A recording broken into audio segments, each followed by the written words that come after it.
Mga master, sa DepEd Order number 13 series of 2024, no, isa po itong maximum na service credits na makukuha ng mga guro sa loob ng isang taon sa highlight ng DepEd Order na yan. So, effective na po ito ngayong taong 2024. Hindi na po 15 days ang maximum na service credits na makukuha sa isang taon, kundi 30 days na po. 30 days starting 2024 para sa mga incumbents na mga guro with 1 or more teachers of service. 1 or more years of service.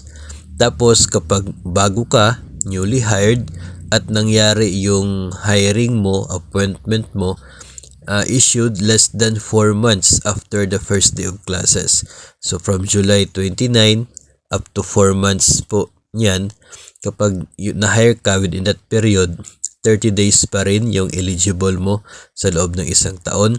Pero yung mga talagang bago, more than 4 months after the start of the class, pwede po sila maka-avail ng up to 45 days na vacation service credits.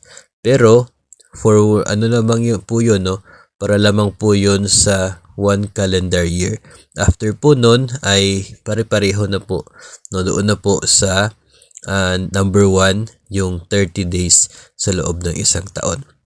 So matagal na po ito na hinihintay ng mga guro na tumaas o tataas ito pong limit ng maiipon na service credit sa isang taon, kasi po yung advantage nito ay magagamit siya during illness at naiipon po yon, no? So para po sa mga unforeseen na mga emergencies in the future, meron po magagamit si teacher kapag siya po ay nag-avail ng sick leave.